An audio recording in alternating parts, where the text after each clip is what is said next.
Okay, welcome to Locked In, a Danbury native right here, Yes, man. sir. Yes, sir. Appreciate you for having me. Yeah, I appreciate you. You had me on your show. A long time ago. It's a lot different since then, my boy. I want you to plug it in at the top of this episode. At the what top. you do, yeah, Kick man. back with K. Kick back with K if you like to laugh. It's not a podcast like this, but if you like to laugh, it's humor-based. Want to see some characters? Come kick back with your boy, K. Yeah, you have a really cool style. Like, I was surprised when I came on your show because it's just like the quick fire questions. Yep. But that's what works because it's like the short episodes. Like, you have one that did like, what, 1 million views or almost? Oh, yeah, close. A whole bunch of clips, 1 million plus and all that stuff. You know how it is. Content, man. Yeah. It's content. But you're consistent and you're Gotta growing. be. You have to be consistent. You know that. You know that. Yeah, I think it's so cool you're shooting at Poppy's too, because that's like a legendary liquor store in Danbury. Hey, I was happy when he reached out. I was like, hey, let's do it. Yeah, right. He's somebody that's in the community, and especially if you're Spanish, if you're Hispanic, they love him and they treat me. Thank y'all. I appreciate y'all. That's awesome. So did you grow up in Danbury your whole life? I did not. I grew up in Stanford. That's where this story is going to start. Stanford, Connecticut. And when I say that, like, when you think of Stanford, what do you think of? Now, rich area, Okay. like a mini New York City kind of. Right. So, like, my life and my perspective of it was way different, right? Like, where I lived in Stanford, it wasn't that. It wasn't, like, rich, all this. And I know, it's not Compton or anything like that. So anybody wants to be like, yo, chill out, bro, Stanford. I know. But, like, so I played sports in high school, basketball, football. And anytime when we traveled, the kids would always say, oh, I thought it was going to be a whole bunch of white kids, but it wasn't. It was a whole bunch of us, just, you know what I mean? And like, it was so weird that the perception of Stanford is a rich place. And especially if you go now, like, they did a great job, like, gentrifying the place. So, like, it looks way different than what it did when, like, I was growing up. But yeah, so I grew up in Stanford, but now I have to say I'm from Danbury. I've been living here for 12 years now. So when anybody asks me, I'm from Danbury. It feels wrong to not say that. Why do you move to Danbury? Why? So I went to college out here at WestCon, and then I just stayed out here. I liked it out here. It was like a different pace. As you said, Stanford's kind of like a mini New York. So it was like slower, not as loud, and to get away from trouble. So 12 years ago, coming to Danbury, did you ever go to Tuxedos at all? Of course I went to Tuxedos. So like right before you took over, it was like these college guys. Fresh Mango Productions. Yes, Fresh Mango. Me and my brother, we used to like do music, so we performed there. I remember we opened up for Webby, and it was crazy because like we went to college there, so it was like college night, Thirsty Thursdays is what they call it. And I remember like the reception we got was like much more than what Webby got, and it was weird because he's like established name, you know what I mean? It was good times. Yeah, don't you have like a twin brother? Or you have, I do, yes. Yeah, and you guys were like a duo. I remember this. Yeah. I remember we went to you, I was like, oh, this kid. Yeah. Oh, they like our age. Let me just talk to him. And yeah. Well, do you mind if I know this is gonna be my, but because super do whatever weird. you want, yeah, man. No, It's your episode. I remember when I first heard seen of your story, and it was so weird. Like I had 3 initial thoughts, right? Like the first one was, how the hell did a kid get away with this? The second one was, damn, these guys are suckers. A kid got away with this. And then the third one was, I wonder if I would have got away with this. I know you didn't get away with it, but you mean just even end up in that situation? Like, it's crazy. It like is. the acts we were booking, it's just like it feels like a lifetime ago. I mean, we had 21 Savage literally 10 minutes away from here in Danbury. Like, it's such a random town. It is too. A lot of people, you know, when I ask like guests that I have, if nobody's ever been in Danbury, but if they did, Primark. They came for Primark. Oh yeah, at the mall. At the mall. Is that still open? I haven't been in a mall so long, so Okay. I think it is though. I mean, It's so different now. yeah, it seems to be our staple. So I think it's And the trashers. Everyone knows the trashers. no disrespect, yeah, I ain't mean it like that. But if you're not from here, some people like they don't even. I know with the whole Drake wearing the jersey thing, but some, like you said, random town. And we Damn. went viral last year for the fountain at the mall. Did we? Yeah, like everyone kept running through like the fountain. I didn't even know They that. shut down the fountain at the mall because these kids kept running through and making TikToks. It Really? was nuts, yeah. I didn't even know that. You know, it's even weird with that word viral. What does viral mean today? It's such like, it's different than what it meant a couple years ago. A couple years ago, viral, like everybody saw it.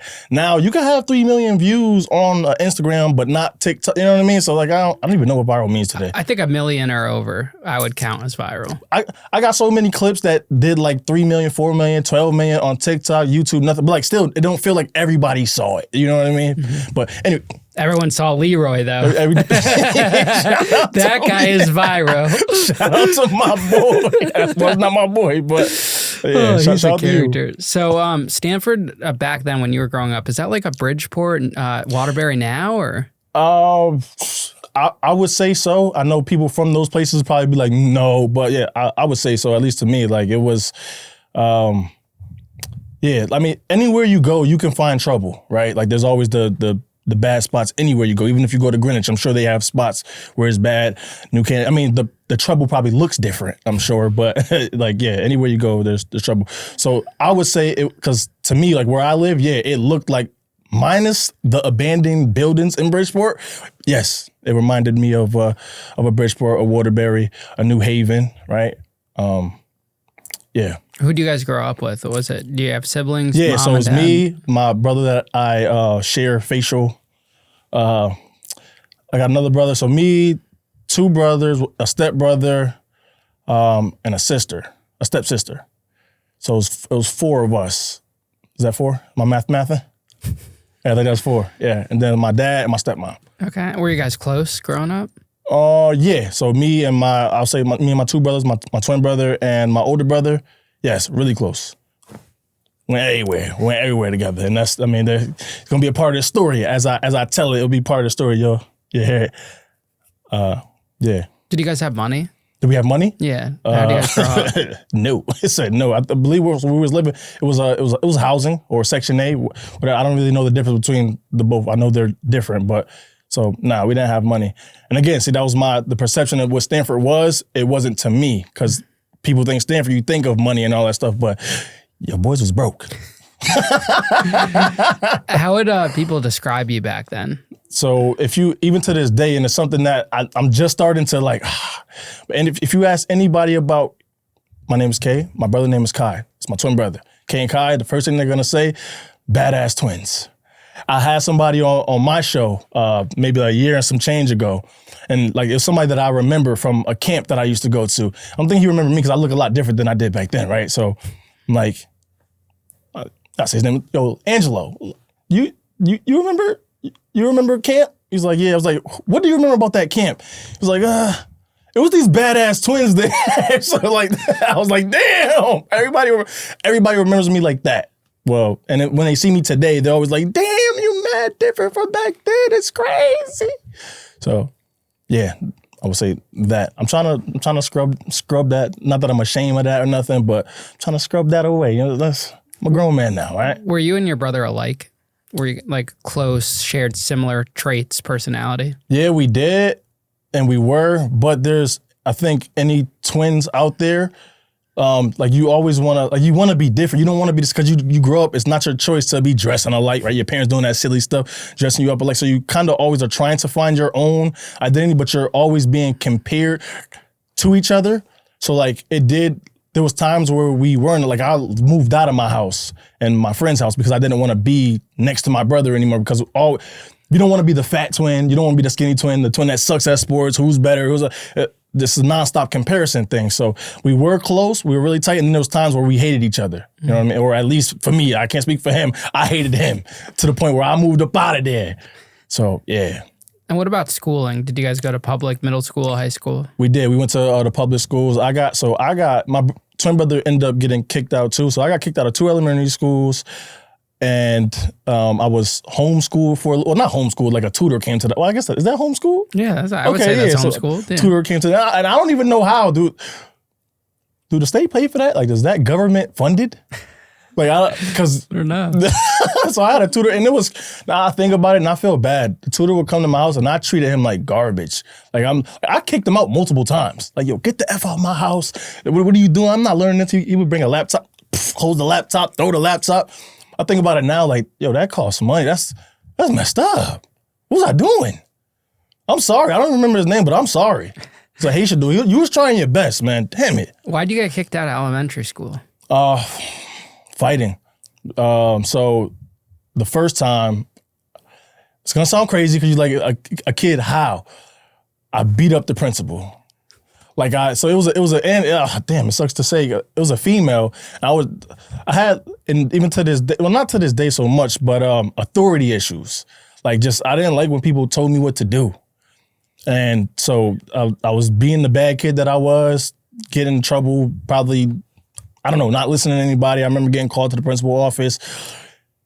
And I was just swinging.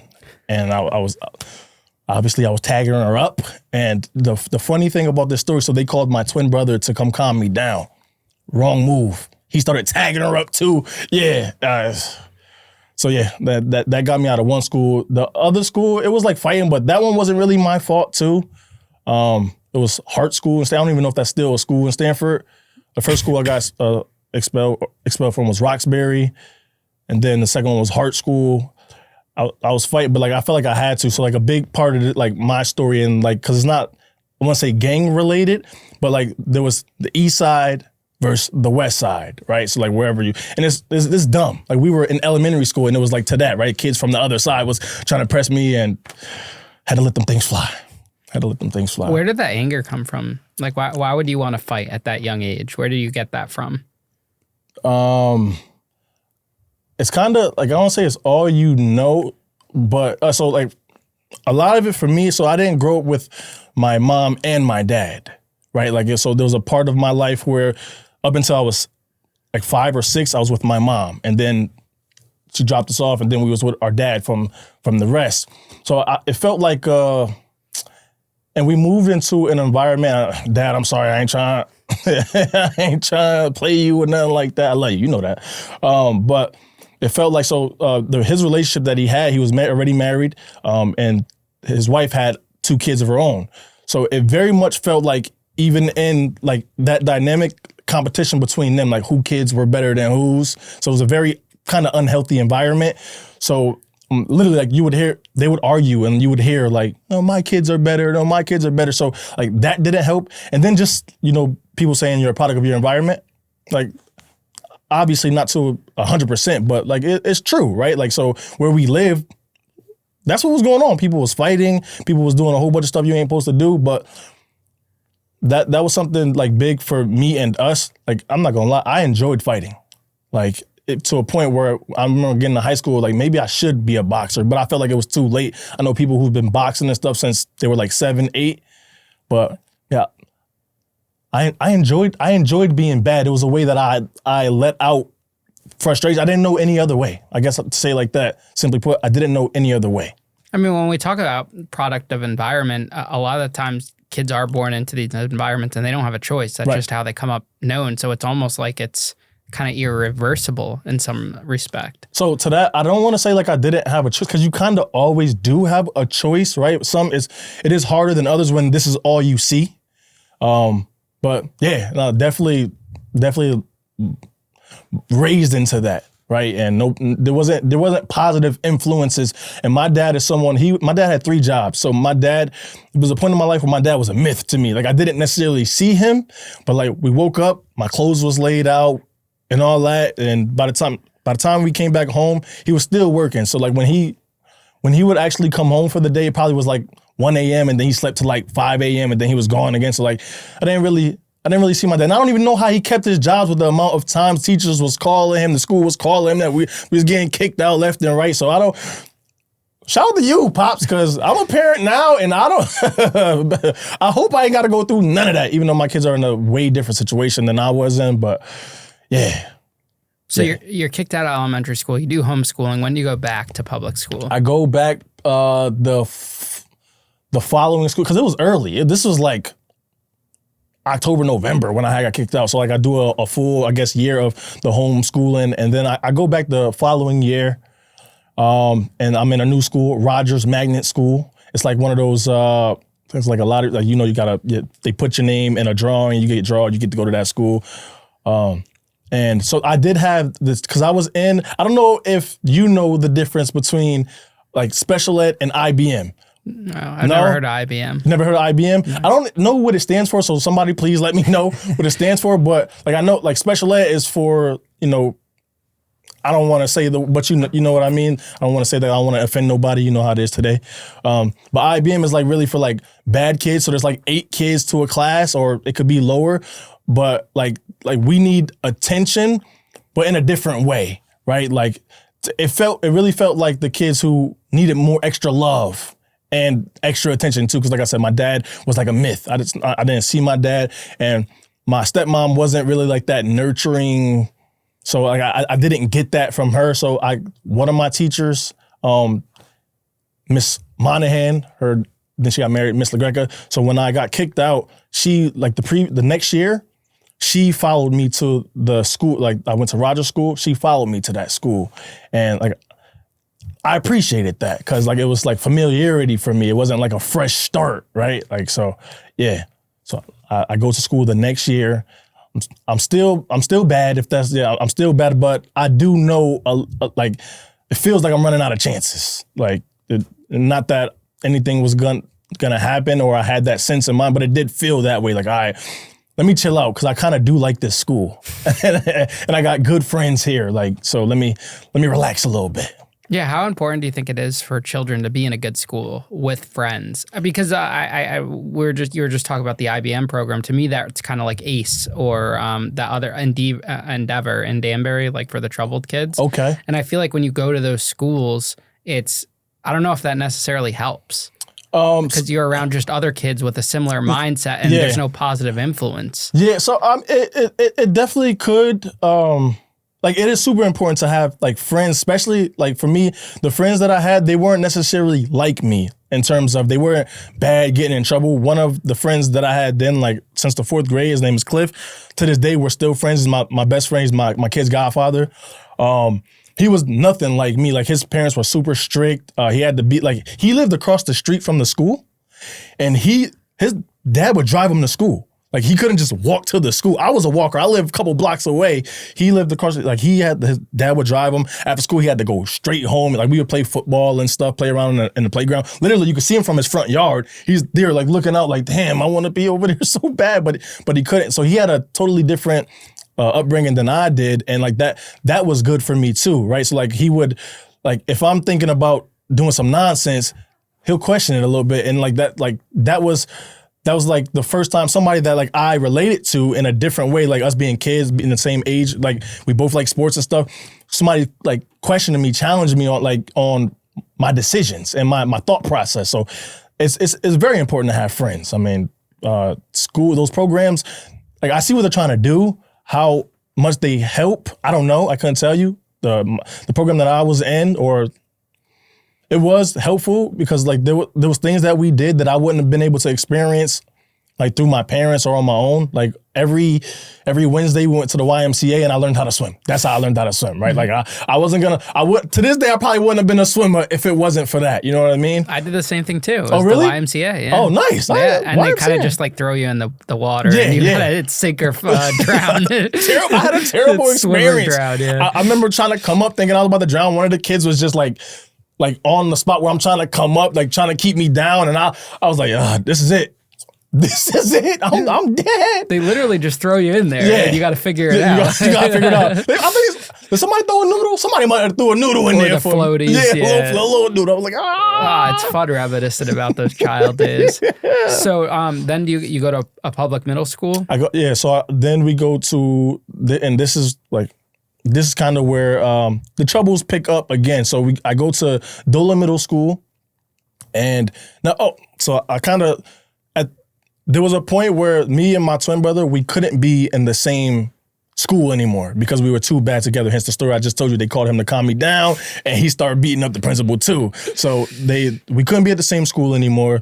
So we're in different elementary schools, and even in the process, it was weird. Like he'll tell you something different, and I don't know how or why, but for whatever reason, when he went to Stark School, I went to Rogers. He got moved up a grade. So we were in the 4th grade going to new schools, and he got moved up.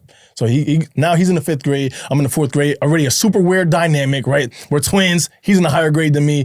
I don't know how to explain it. And people ask, I don't know. I don't know how to explain it. So he goes to middle school, obviously, a year before I do, right? But I don't know if you heard, I skipped school a lot in elementary school.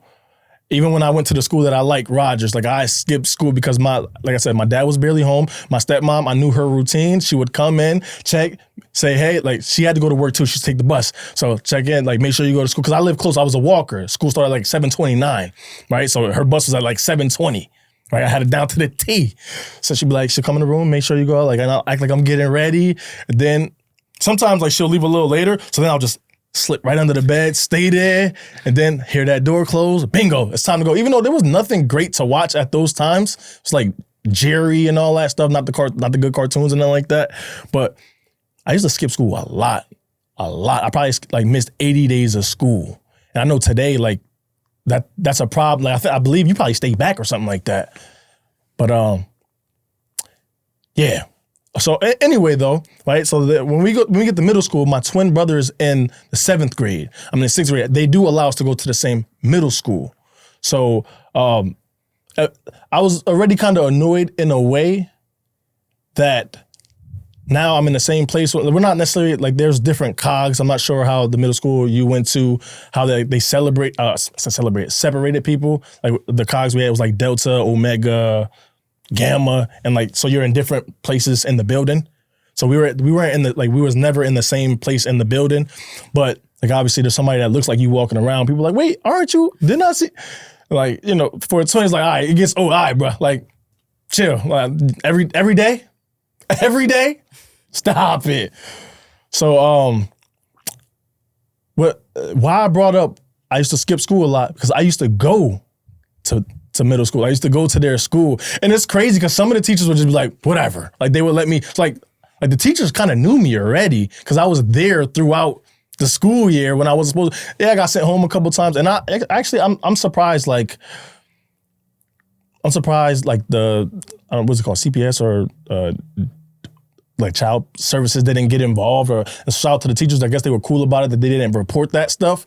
But I was like familiar with like the teachers and stuff because I was there the 80 days that I was missing in elementary school. I was hopping on the bus to go to middle school, and yeah.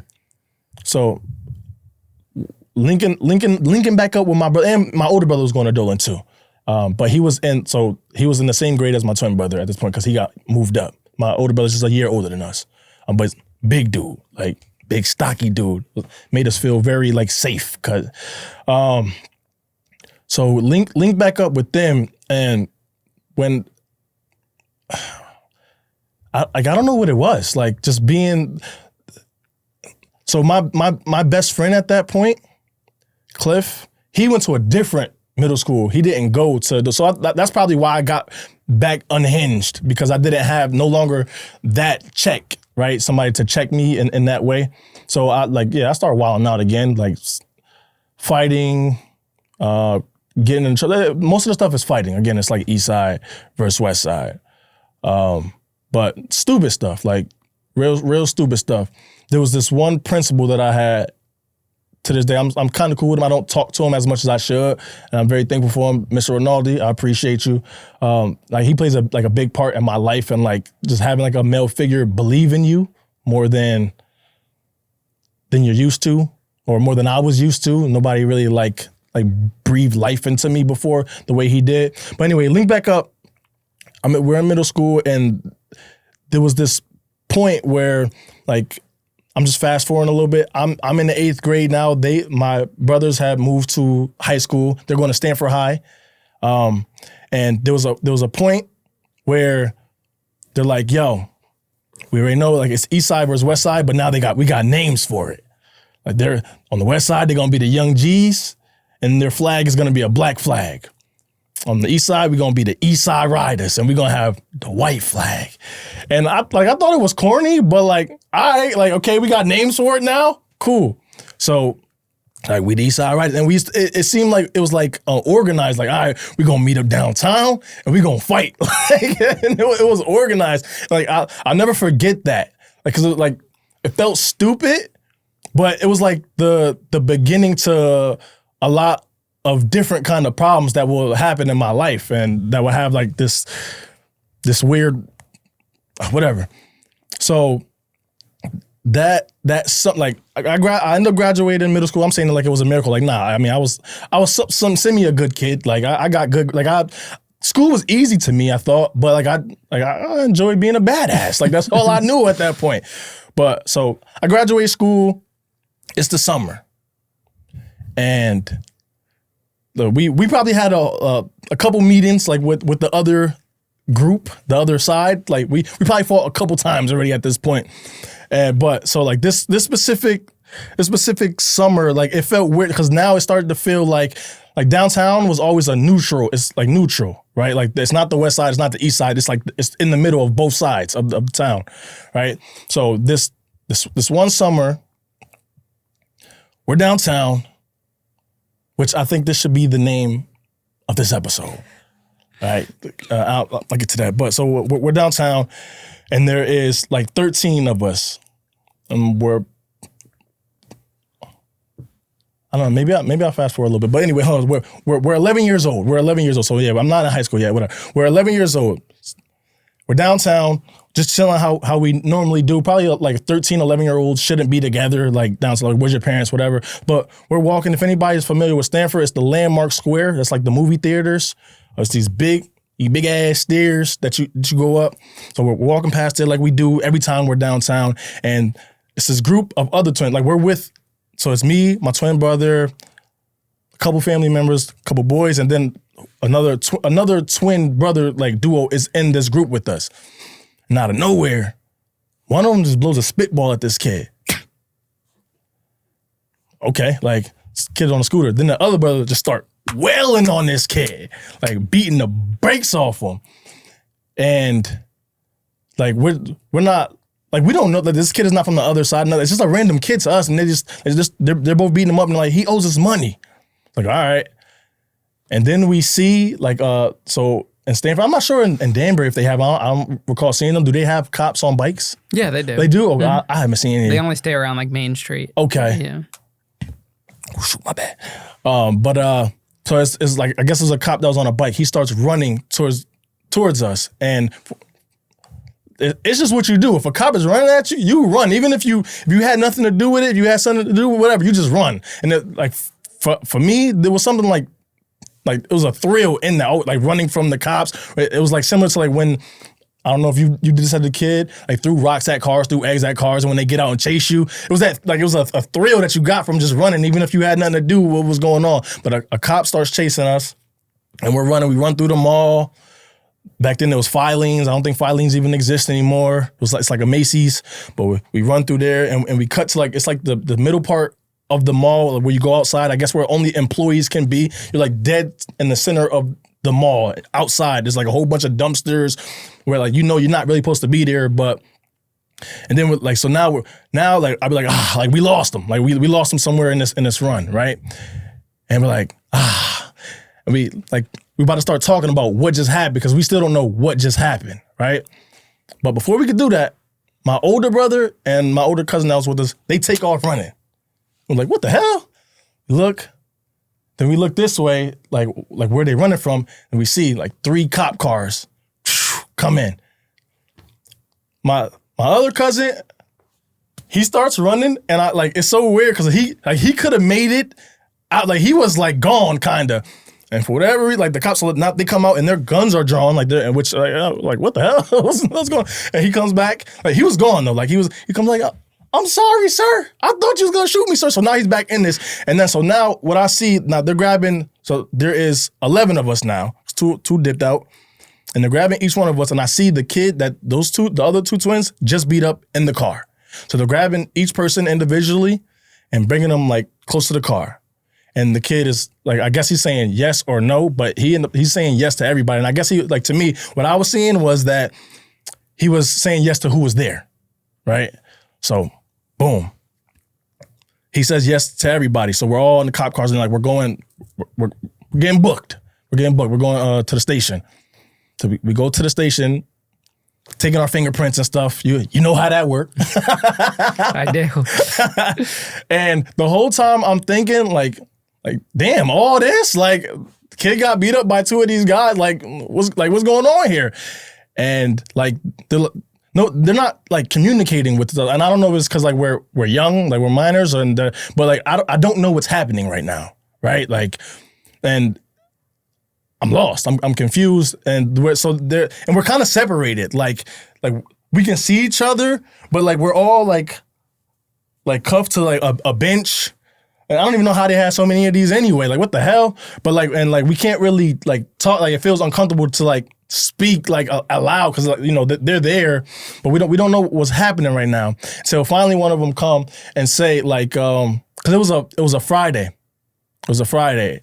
And they're like, somebody says, you're not going to be able to see a judge until Monday. I'm like, wait, what? Like, wait, what the hell are you talking about? What you mean not see a judge till Monday? It was like, yeah, so you know where y'all going? It's like, where are we going? You going to a detention center, like a juvie.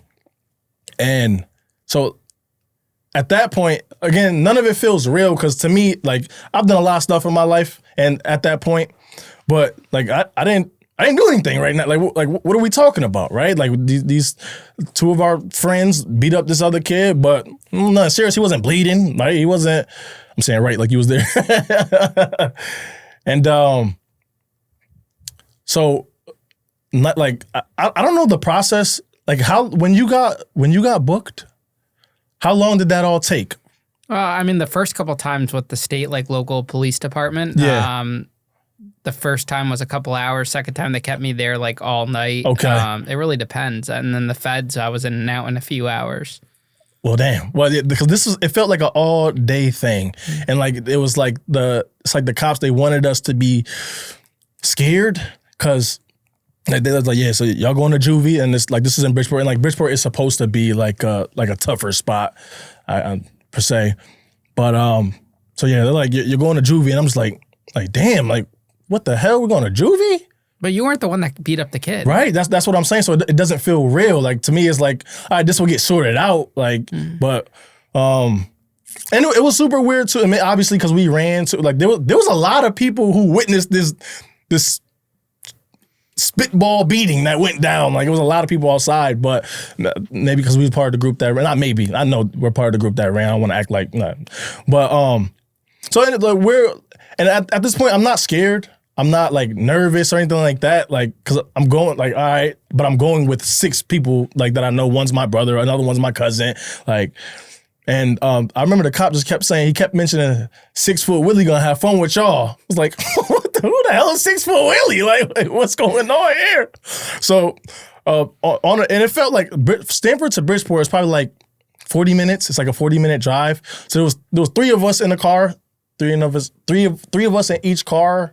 And then somebody got a car ride alone. I don't even know who got the car ride alone, but there was me, my twin brother, and my cousin in one of the cars. And again, this cop, I don't know if he's just trying to scare us. And he's like, he keeps saying 6-foot Willie gonna have fun with us, whatever. And I'm not scared because I'm with six other people, right? And so we get there, and it looks like I tried to like. I don't know, when you were going to jail, did you try to imagine what it's gonna look like, the outside and all that stuff? Yeah, of course. So I was trying to like picture like what is this gonna look like, right? It's just kids, like it's juvie, like it's just kids. Even though I've heard stories about like different juvenile detention centers, but I mean we're in Connecticut. I'm like this can't be too crazy, but it looked how I thought it would look. It's like I don't know if the one in Bridport is still up today. Like I don't know if that's still a thing, but it was like these. Fenced, it was like wired a little, like it's like, yo, come on, like this looks serious, and I feel like this shouldn't be serious. So we get up in there, and I kid you not, it's nighttime. Everybody in their doors is like, everybody being on the wall, fresh meat. I'm like, what the fuck is going on in here? Like, hold on, wait, and I'm like, in my head, which one is Willie? Like.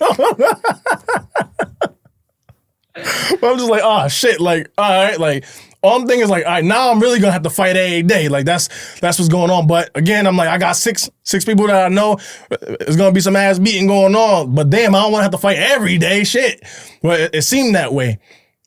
And turned out like all the kids, they just do that shit every time a new person come and try to scare them or something. Everybody was super cool. Detention center, it was like a day camp, to be honest. Like if we did activities and shit, no shade to my pops, but like we ate more than I ate at home.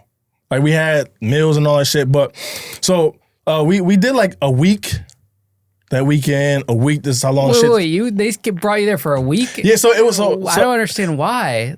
Like there was no court hearing. No, they couldn't call your parents. So it was Friday afternoon, and like when this all shit happened, and so I guess like we had to wait till Monday to see. We went to court from juvie, and like we did talk to my dad on the phone, and my dad was just as confused as us because we like, oh, we didn't do nothing, but I know everybody says that, right? And they're just like, you have to wait till Monday, like it's the weekend now, right? So when we go to court, I don't even remember the charge. I think it was like assault. I don't even know what degree. But just like the whole time, which sucked too, because we had a public defender. You know about public, I'm not sure. You didn't have a public defender, I don't know. But public defenders, like, you know, they got so many cases and shit. Like, they just like, yo, take the plea. Like, plea for what? Like, well, I'm not taking no plea. I'm not saying like these kids did it, but I ain't do shit. Like, you know what I mean? I'm not taking no plea. What the hell? We're so like, it's like that. This is, let me not jump the gun here, but just from there, like it's already like creating this sense of like, oh, like the legal system sucks. Like, wait, I'm a kid and you telling me to take a plea. I'm telling you I didn't do shit, and you like just take the plea. Like, you know what I mean? Like that was so trash. But anyway, so like after the first court thing, I think it just got like pushed back to next week, and then so we was in juvie for another week, or it's another week. We was for the weekend, went to court, pushed back a week, so we're in juvie for a week. Court, then just like, so for us, we just got like probation, like 2 years, 3 years probation, and then it was like they're gonna end up throwing out the case. So when we're in there, it felt longer than just like a week and 2 days. It felt way longer. Like already in there, I don't know, people who watch this, like you deal with people who went to jail, not no damn juvenile detention center. I know, but so one of the dudes that like one of my friends that like we was in there, like I knew that I was never gonna chill with this dude ever again because I didn't realize how like dumb he was until we was in there. I remember like one time, that sounds crazy, my bad. I'm sorry. All right, I'm sorry, but like he was like mouthing off to one of the COs, and they was like, all right, you're gonna get 32 hours of room time. And he was like, what? I don't want to spend all week in my room. It's like, wait, yo, this dude's an idiot. Yeah. 32 hours, not a week. All right, anyway, so we get out, we on probation, and like one of the turning points of my life, I don't know to this day if she said this to like motivate me to not get in trouble or if she meant this. My probation officer, her name was Lisa. It's this lady. And she was like, it doesn't matter, even when you get off like a probation, we're gonna see you again. Cause like we had the ankle monitor and all that shit. They put you on an ankle monitor too? We had an ankle monitor, yeah. So the rest of the summer was trash. We couldn't be outside, right? We had to be inside. So like that it was garbage. But like, so I still didn't have like a real reality or like a sense of what happened. Cause to me, like again, we was fighting and all that stuff, doing a whole bunch of bad stuff, stealing and stuff. But like I never got caught for those things, and yet I'm getting in trouble for something that I didn't do. So for me, it felt like, damn, what the fuck, right? So the next year, still on probation. East Side Riders, the YGs, the West Side, East Side, West Side. Like we still got beef, like, and we're not supposed to be outside, but like they started like giving us a curfew. So we could be outside till 5. We could be outside till 6. We could be outside. Once it got to 7, it was like, all right, that's enough time to like, you know, make stuff happen. That sounds crazy. So the next year, again, we're still on the ankle monitors. Wait, are we still on the ankle monitors? We on probation. We had to be off. Maybe we was still on the ankle monitor. Yeah, we were still on the ankle monitors. And the next summer, like, yo, there's gonna be a couple of these kids at summer school. Stanford High was like a block away from my house. It's like, all right, We finna make them pay. We gonna beat them up. And so a group of us go down there to the school, like when they let out, and we beat them up, like bad. I'm not gonna name no names or nothing like that, but we beat them up bad, and so we kind of like we get away with it, right? Like so that was the summer. So when the school year starts, it's like the first or it's the first week of school, right? And what do they call RSO officers? Oh, the resource officers? Yeah, the resource officers that's there, comes to the class, says my name, like, come with me. I'm like, what the hell's going on? Like, so me and my twin brother, I think it's because like we had history already. Had to, like they said, you was on camera. We was on, and I swear to you, Ian, like I did the least in this beating. I did the least. I probably got one kick in to somebody. I mean, I was still involved, but I'm like, damn, I did the least. So we get in trouble for that. Like, there's no, like, they just put us in cuffs, which is super embarrassing. Like, you in school, put some cuffs, and we go straight to juvie. Like, from school, we go straight to juvie. It's like, damn, wait, we going to juvie, but I know what I did this time around, right? And me and my brother, this time, we're probably there for like 3 weeks. And I just want to say right now that this is like there was a saying, and I think statistics like prove it. Like once you are part of the system, you're always part of the system. And I just remember like when we got locked up again, I'm just thinking like, damn, Lisa, she said she gonna see me again. I'm still on probation, but like now I know I'm gonna be on, like they're gonna extend it or some shit. And I'm just like, God damn. So nothing crazy happened in juvie at this point. Or this time around, like we know the people, we know the staff, and it's very like disappointing because it's like once you get in trouble, like kind of people they expect that of you, like, oh, you're a troublemaker, badass twins, right? Like this is what you guys do, and so like these were those are my first running in with trouble, real trouble. Like yeah, we was fighting being bad and shit, but like I never got in like legal trouble, right? And even still to this point, I'm not grasping like how like serious or like the consequences of this, like where this can go if like staying on this path of getting in trouble and shit, right? And the only way or the thing that resonated with me that made me think like, all right, yeah, I gotta chill out. So we had, again, when we get out this time, again, we have the ankle monitors and we play sports. We play basketball. We play football too, but what I'm about to explain happened in basketball. It was a scrimmage. Stanford High, actually one of the COs, he was a coach of a team, and he was the coach of this team that we were scrimmaging. So it was crazy. So we're playing, the referee blows the whistle. Stop. I'm like, what the hell? Like, the hell's? He's like, he has a watch on his ankle.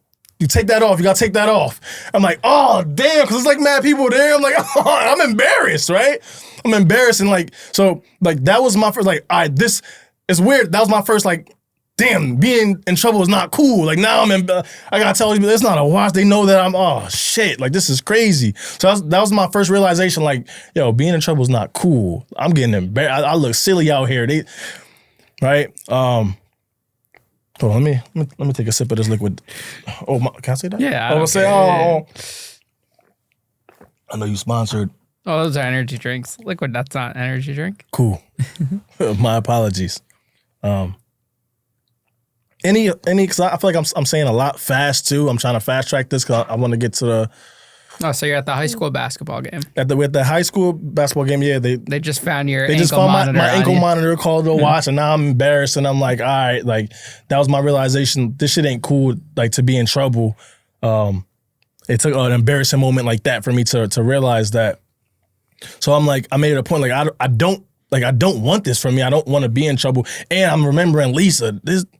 Can I curse? Mm-hmm. I'm like, yeah, this bitch said she gonna see me again. Now she's seeing me again. I got how many? I got like 4 more years left of probation. Finish this shit out, then I'm never gonna get in trouble again.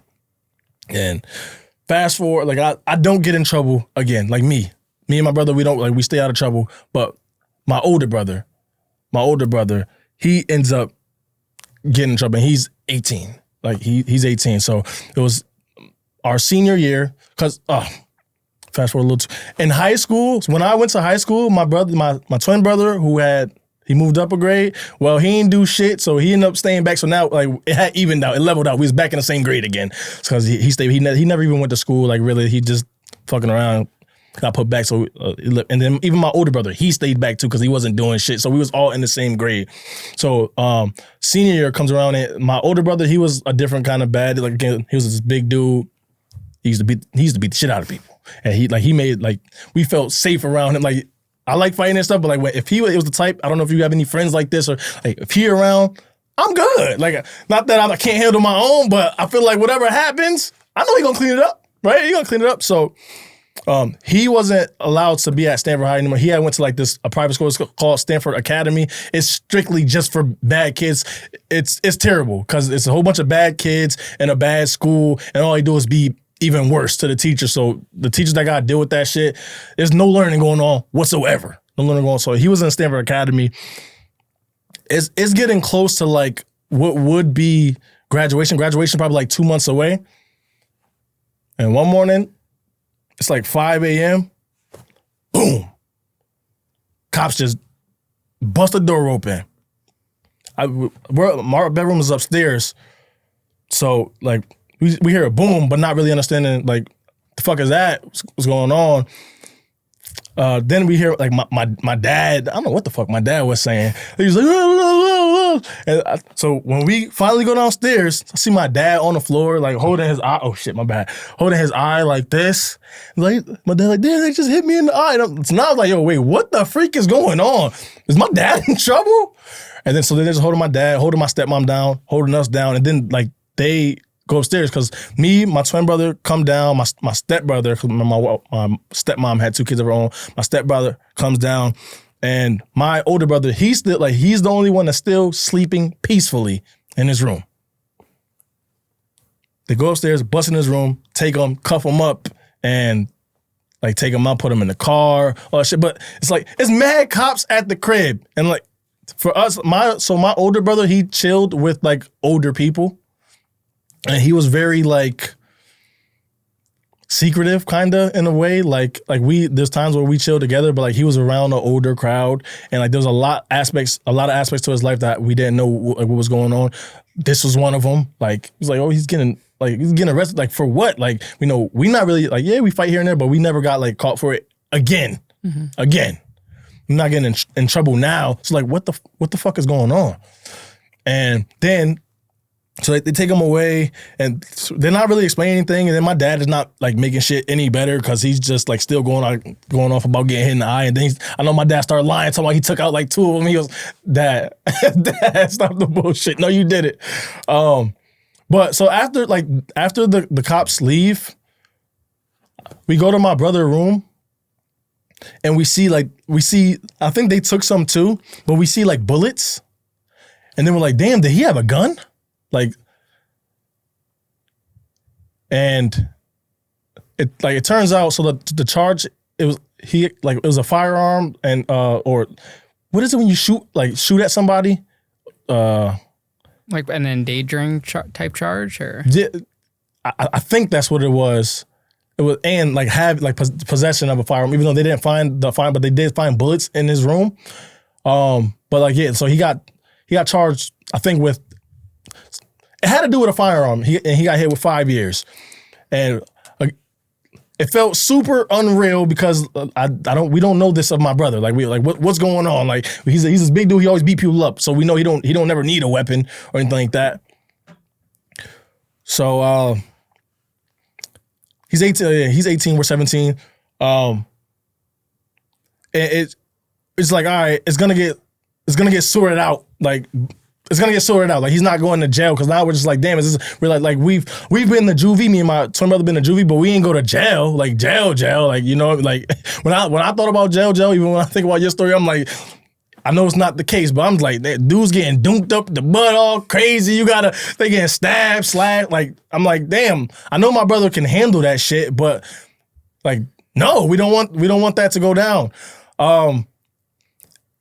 And I don't know the exact charge. That my bad. I don't know the exact charge, but it's something that has to do with the gun. And like he gets 5 years, or maybe it's like 7 or 8 years.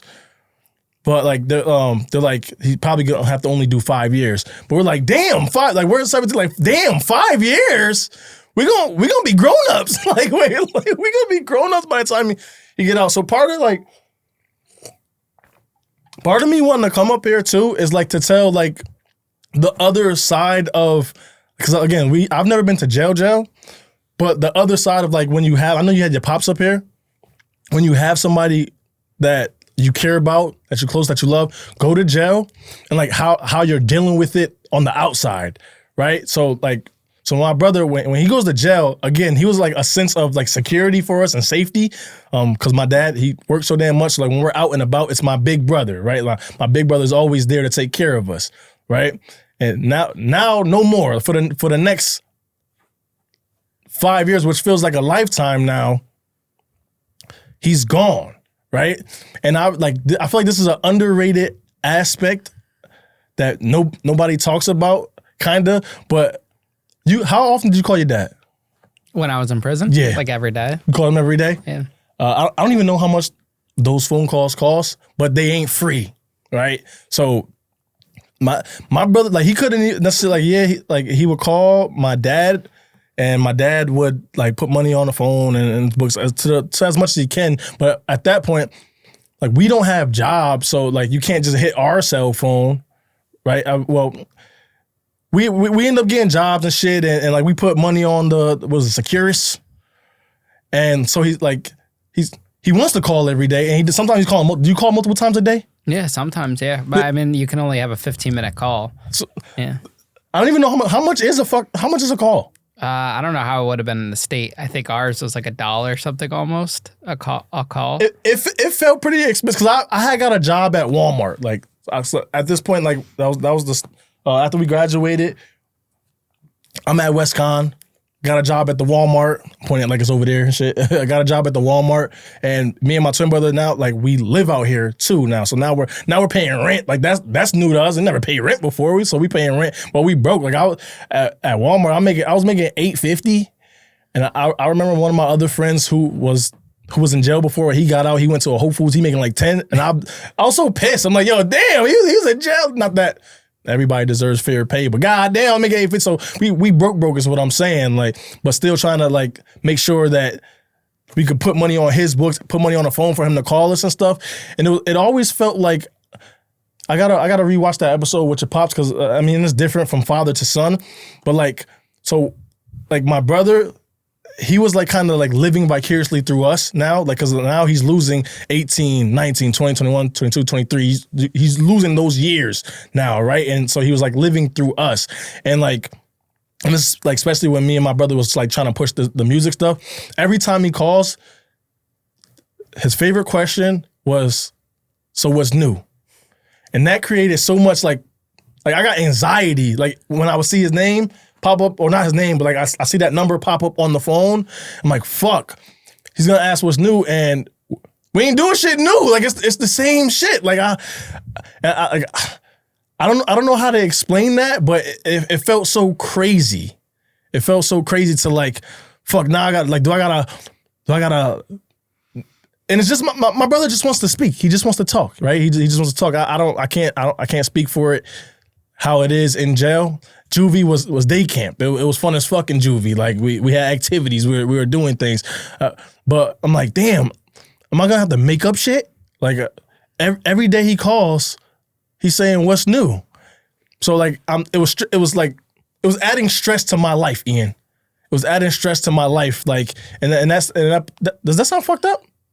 No, I mean incarceration of family members affects the family, you know, in ways that people who haven't experienced that wouldn't understand. I mean, I think it's even stressful seeing some of the people you don't even know, like on the news, like facing a lot of time or getting arrested. You know, like you're looking at someone, you're like, wow, unless they did something like crazy, you know, like trafficking children or rape or anything like that, you know, but like you just, I don't know. It's just, sometimes when I see a news article and I see someone, I'm like, wow, like I can't imagine what they're going through. Okay. But I'm saying more like that like I was always so super stressed out when my brother called because I knew this question was gonna come up, like what's new? And to me, like I'm still working at Walmart. I know we ain't hit big yet, like you know what I mean. And like it always felt like that's what he wanted, and it probably wasn't. Like when you call, you just want to hear people that you love, right? That you care about. But like for whatever reason, that was stressing me. What's that connection? Huh? It's a connection. People in prison look at people from the outside for something, you know, just give them a little dose of reality. Like of the free world. Right. And see, in there, if like it felt like I had to do more. I had to be more, right? Like I wanted to be entertaining for him, like make him think that like, cause like we're in college. So when you think of college, or when I thought of college, I always thought of college parties and shit. And our first day, like at a college party, it was very much like the movies. A lot of girls, a lot of booze, all this. So I remember like it was easier for me to write my brother because like I didn't have to think right away. Right, like I didn't have to, like, cause he's, you know, you talk on the phone, what happened? What happened next? And you kind of gotta. But when I can write him, like when I would write him, it's like books. Like I would write him like 12 pages at a time, front and back, and like he loved that, and I love that too. Cause then like you know, like write me back. I know there's gonna be some time in between where like I felt like I can have something new to say, opposed to a phone call where when he calls me. Damn, like I need to know everything right then and there, and you're gonna ask me what's next, and it's like, bro, there's nothing next. There's nothing new after that. That's it. You know what I mean? But it was super weird. So like him being in there, and like obviously at this point in life we were done with probation and all that stuff. But I could see how like. You get caught up in that cycle of always getting in trouble because like there's times like we're like, damn, now I want to crash out like because the person that like I felt safe around is gone, and like when I'm gonna tell you, even to my twin brother, like I never vented to my twin brother like things that I was feeling, stresses that I was feeling. My older brother, I didn't vent to him, but like if I ever needed to talk, I could talk to him, and it was easy for me because it felt like he wasn't listening to me, so I'm just like talking to the wind. And so when he was gone, like I lost that, right? And it was hard to cope with. Hold on, I feel like I'm just rambling right now. Hold on. Because this is not how I wanted to present the story. I wanted to fucking just. Well, do you think that your brother's arrest kind of set your life on a different trajectory? It did for sure, in a sense. Like, not to be unfair to him, but I felt like it held both of us back for a little bit because like we were. So when we moved, and anywhere we moved in Danbury, me and my twin brother, we would get like obviously a 2-bedroom apartment, but me and him would share rooms. Me and my twin brother, because it was always like, oh, our older brother gonna get out soon, and like we got a place for him, and that would feel good. So we was always like operating like as if he was gonna get out next month, because that's what we would hear from. Like he had different lawyers, like he had public defenders, then we had a lawyer, and so like we had these promises that like he'll be out. So like the 5 years that he was in, it was like we were, at least for me, speaking for myself, it felt like I was living for him to get out. Right, and not like necessarily experience, like just living life, learning shit, doing regular shit. It was like, all right, he gonna be out soon, and I want him to experience this. He gonna be out soon, and I want him to do this. All right, and again, like to think back on it now, it feels crazy that like me and my twin brother, we always had a place, and we always shared rooms where we had an extra, where we should just have our own room, right? So if we brought a girl over, it's like, yo, bro, you get out the room today. Let me just be in here. But it's like we got 2 rooms, right? Like what are we doing? So it's crazy to think about like that aspect of it, and it definitely. I feel like it felt like we were in there too, because like we were living kind of for him to get out and to like wow him per se. Did you ever think that could have been you if you guys kept getting into the trouble? 100%, 100%, and like that's. Like, I always thought back to the probation officer, Lisa, saying I'm like you'll be back. Like literally anytime moving forward, and like when I'm faced with Like, what should I do? Do I want to slap somebody? Do I want to like get angry? I'm like, damn, this chick, she expected me back. Like and then I never wanted to give her that satisfaction. And again, I like to believe she was saying it for motivational reasons, but probably statistics say that like she was right. Like generally, once you're in, you're always in. It's the cycle that you can't reverse, right? Like or at least it's hard to get out of. I mean, shout out to people like yourself, right? Like you're not getting in trouble. I hope you're not getting in trouble, are you? No, I'm not getting in trouble. But I mean, you did get arrested that second time after she said that. Definitely did, and that sucked because it was like, damn, like this is what she was talking about. Is she right? But I don't want her to be right because the first time that I got arrested, I felt like I had nothing to do with that. Second time, yes, I had everything to do with that. So how do you end up breaking that cycle? And you don't go back that third time and you decide to put your life on a different trajectory? I think that answer is different for everybody. I don't have that answer for everybody. Well, we're talking for you. Yeah, specifically. So for me, how did I break that? If you said, how do you break that? I don't know. But how did I? It was that, hearing that like in my head all the time, wanting to prove her wrong. Once like, cause I'm like, yeah, I was like a troubled kid and I got in trouble when I was a bad kid, but I think there's a lot of bad kids. I'd rather be bad young than bad older. But like, just know like, I don't want that for my life. I don't want to be in jail. I don't want to like not, it's like where I lived, there was like a lot of people outside on the block every day, right? Doing what they was doing, whether they were selling drugs or whatever. It's like, I don't want to do that every day. Like just from like my aspect as a kid, my perspective as a kid is like, damn, that shit don't get boring. Y'all out here every day. Y'all do the same thing every day. Y'all just drink. Like I didn't want that for myself. And I feel like if you constantly get in trouble and stuff, like the trajectory that we were on, that was gonna be like a real life possibility because like, you know, it's harder to get jobs when you have a record, right? And some people look at you different when you have a record. So it's like, you can see that like people, like you rather where you're accepted, right? In the hood where you're accepted, chilling, nobody's really caring. They probably expect you to be this kind of person anyway. So nobody's bothering you.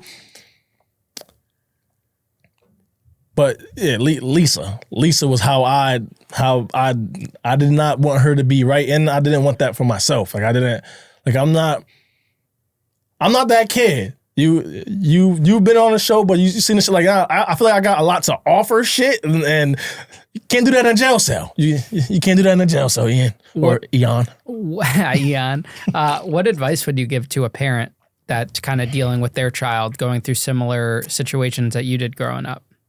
Like the being there, and that might sound like very simple, but like being there. And I know you got in trouble, and your dad was there for you. And like, obviously you can still get in trouble whether your parents are involved or not. But like, you feel comfortable talking to your pops about anything and everything? Of course. I'm not really there. Like even to this day, like me and my dad, we got a like a weird relationship. Like it doesn't feel like he wouldn't, if something happened to me today, he's not like probably top 3 people that I would call. Right. And that's not great. That's not great. So yeah, for parents, and I'm a father now. Like, damn, just be there, because like when I think of what I want most, like for my kids, and I think of like what didn't I have this thought come in my head. It's like I want a better life for my kids than I had. And what was that? When I think of as a kid, there was never a time as a kid where it was like I want more money. There was never a time like I want a bigger house. And when I think it's like, damn, I wanted my parents, I wanted more memories for my parents that didn't have that, right? So just be there for your kids, man. Sounds simple, but yeah, be there for your kids, for sure. So what does your life look like now? And how has your past, your childhood affected the way you parent now? What does my life look like now? I'm married. I got a job. I have my show, but my life looks like happiness. That's what my life it looks like happiness, and it's a lot of love. It's a lot of love. My wife loves me unconditionally. Well, I hope. My wife loves me. I love her. How does it affect my every day? Like I remember how I grew up. What would I wanted as a kid? I wanted every time I go home, I see my kids I play with my kids a lot. When I leave here, I'm gonna play with my kids. Like, just what I felt like I was missing. Like, what made that when you ask what do people like who knew me, what would they say? Badass twins. Well, that played a part in it. Like, clearly, I think I needed love that I wasn't getting. Right, that love and attention that I wasn't getting from the people that I wanted it from.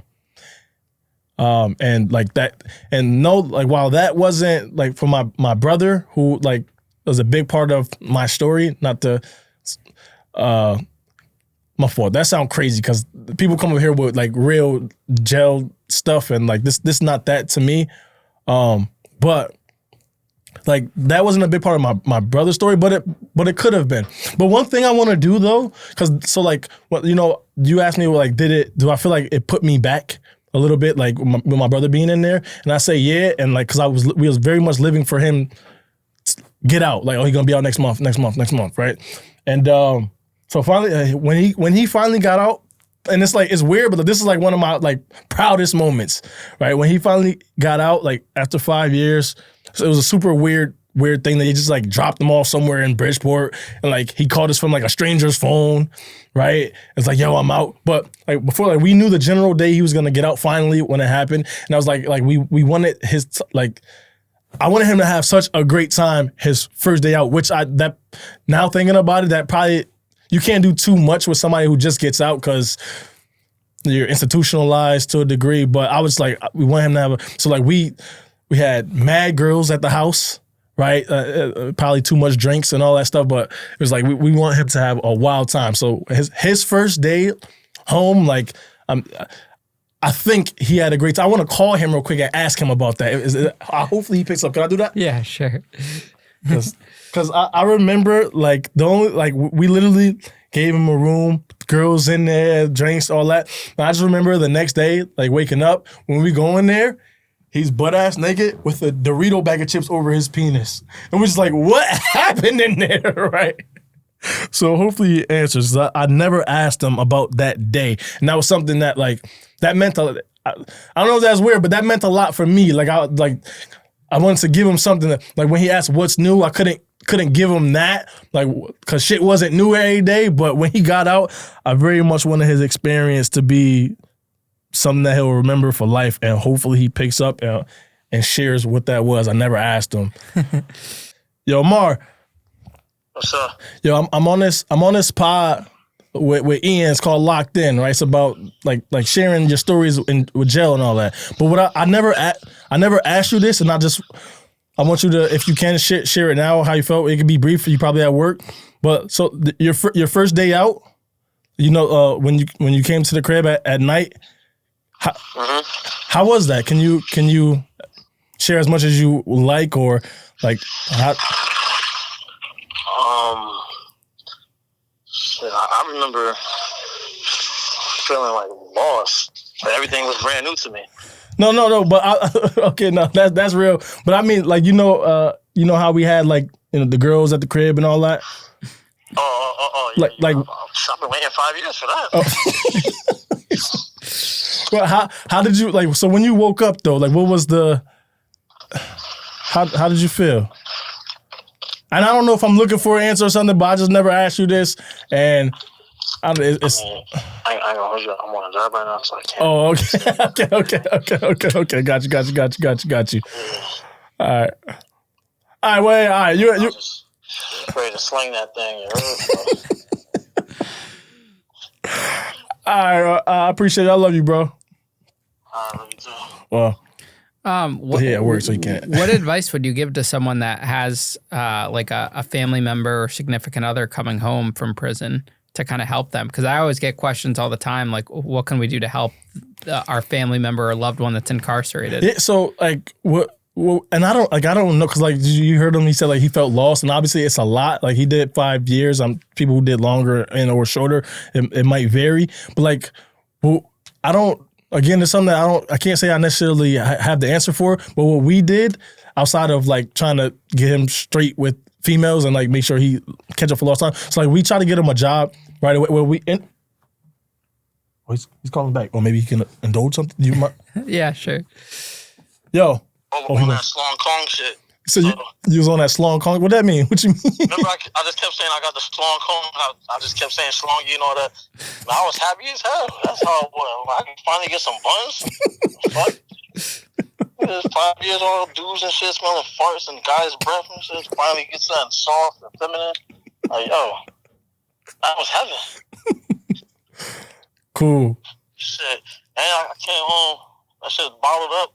So I was also a nasty nigga when I came home. I was ready to get it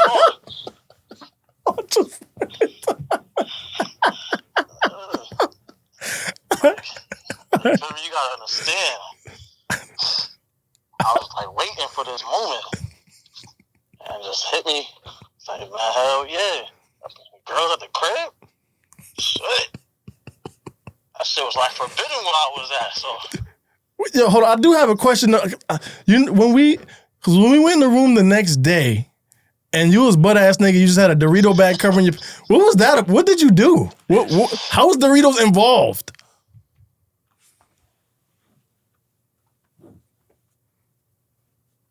Oh, you just. I don't know if you lost service. I think you lost him. Yeah, I ain't gonna pick that no more. My bad. But so what we did, like when he got, like we tried to get him a job. What we did. So I don't know if you ever heard of Eastern Account Systems. Mm-mm. I'm not gonna pick that up. That's fine. But I'm sure, so it's not making noise. It's like they like it's a third party payment center for Comcast. So but like we tried to get him situated like right away. Like so he ended up like maybe his first. Maybe it wasn't his first week, but second week we had got him a job, which it sucked because he got the job. Right, like we told, like we was like, yo, you guys hire felons? Like, do y'all discriminate? It was like, no, as long as they didn't have like their crime didn't involve money.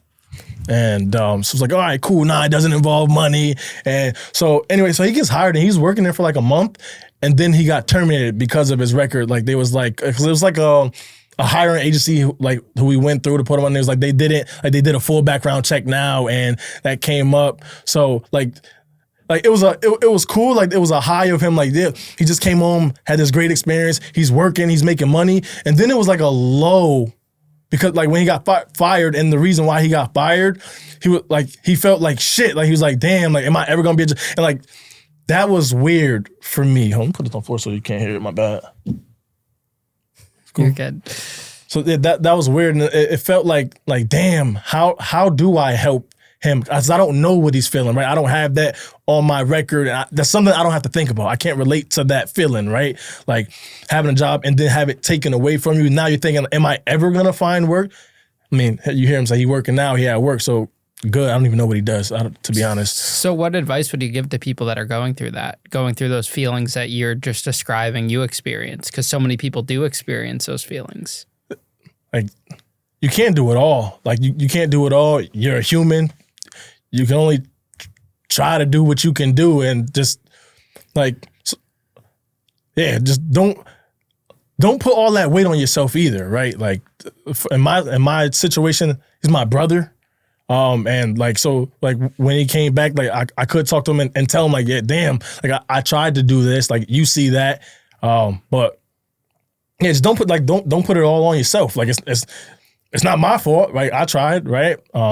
It does stink to see that, to feel that. You'll never want a loved one to feel shitty, but I tried. Yeah. Well, Kay, thank you so much, man, for coming on the show today. I appreciate you. It was great chatting, hearing a different perspective, and shout out to Danbury. Always got to make sure the Danbury home team's taken care of. Yes, sir. Shout out to Danbury. Shout out to you. Shout out to Ian. Stay locked in. You heard? And kick back with Kay. Kick back with your boy.